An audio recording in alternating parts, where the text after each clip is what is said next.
So Samsung has finally announced the date for the next event where they will launch the Galaxy Z Fold 7, Z Flip 7, Z Flip 7 FE and the Galaxy Watch 8 series, including the Galaxy Watch 8 Classic. Now, in this video, we're going to take a look at the Galaxy Z Fold 7, the biggest update in a long time in the Galaxy Fold lineup. You may or may not know about the Galaxy Z Fold 6 SE model, which was launched in China, and it was a totally different phone from the Galaxy Z Fold 6, even though it was basically identical looking, but it's not. And that phone is getting now global, but with a new chip and a few new tweaks.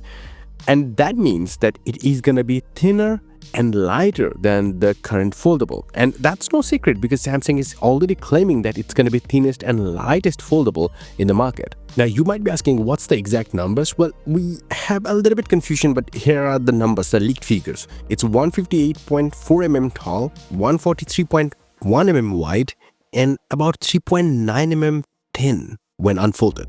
Even the other leaker saying it's gonna be somewhere close to 4 mm to 4.5 mm.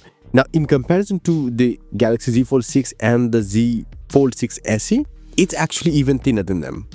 Now, for comparison, the Galaxy Z Fold 6 FE was actually 4.9mm thick when unfolded, while the Fold 6 actually was 5.6mm, which is still very thin, but this phone gonna be crazy thin. And if you don't believe that, then here is a look at the banner at a Samsung store somewhere.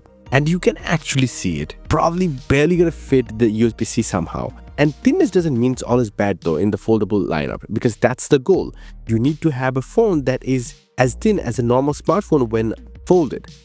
Samsung has already worked on the hinge side of things, so now they're working on the thinness of it. But how about the battery? Has that increased? Well, actually sadly no, that hasn't. It's still the 4600 mAh battery, just like the current foldable, which is the most disappointing part because Samsung didn't do anything in the battery technology department. I'm not talking about only the capacity here. It's just the technology is still the one that we were used to 2-3 years back. And I'm a little bit concerned because of only two things. It does have two displays, and one of them is actually a 6.5-inch cover display, which is way more bigger than the current Galaxy Z Fold 6's one, and then there is a 8.2-inch screen inside. Both are running at 120Hz. Even though it's not confirmed whether the front display is gonna get 1 to 120Hz just like the main display, but whatever the case, that's the problem. These screens are getting bigger. The bezel size though, if you look at the unofficially published official looking renders, let's call it, seems very similar to what the current Galaxy Z Fold 6 offers. I mean, it's not that thin, but okay, fine with it. And then there is the hole punch cutout on the right side of the main display. But this time though, on the renders, it seems visible, which wasn't the case for the Galaxy Z Fold 6 or the older models with the under-display camera. So maybe Samsung is moving away from that 4 megapixel under-display camera to something more normal. I don't know about that, but I think that's a possibility. And if not, then they will still use a 4 megapixel under display camera.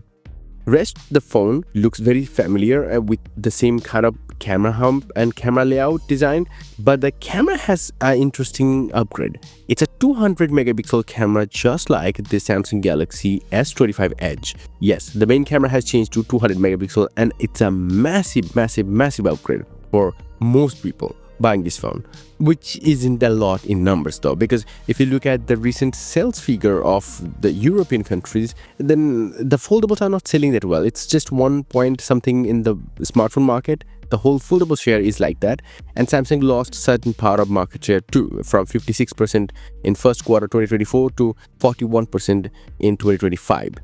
Now on the software front, I'm not going to talk too much about it. It's going to get the One UI 8 out of the box, and then there are going to be 7 years of software updates just like the S24 Ultra, S25 Ultra. The S Pen, though you can't really expect any S Pen slot anymore on these kind of phones, but Samsung will continue to talk about the S Pen and how it works just like it does on the Ultras, but it's definitely going to be a different kind of S Pen. You know, the tip is retractable, whatever. Now, the telephoto lens and the ultra-wide-angle camera is gonna be same. The 3x telephoto lens is gonna be 10 megapixel and the 12 megapixel ultra-wide-angle camera, that's similar. The charging will also stay similar, 25 watt. But the chipset has new things to talk about. One is actually the sad part. The part that is good is that most of the market's gonna get the Snapdragon 8 Elite powered Galaxy Z Fold 7. which is great.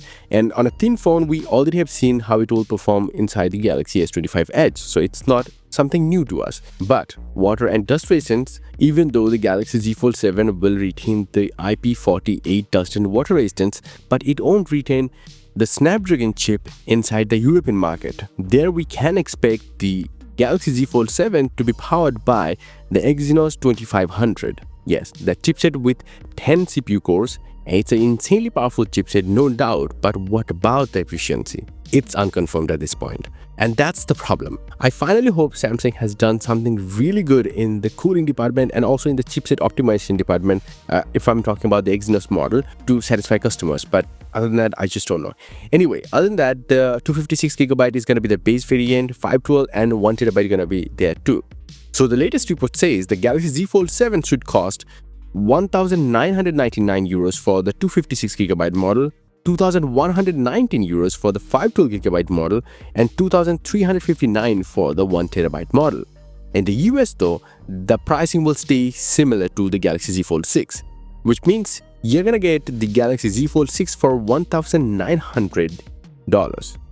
The base model, and the 512GB is gonna be $2,000, and then there is gonna be the 1TB model of it. So that's probably it. Let me know about your thoughts in the comment section below. How much you love this upgrade overall. And yes, if you want, you can get some crazy cool wallpapers up on my website. A link down below. Until the next one, bye and take care.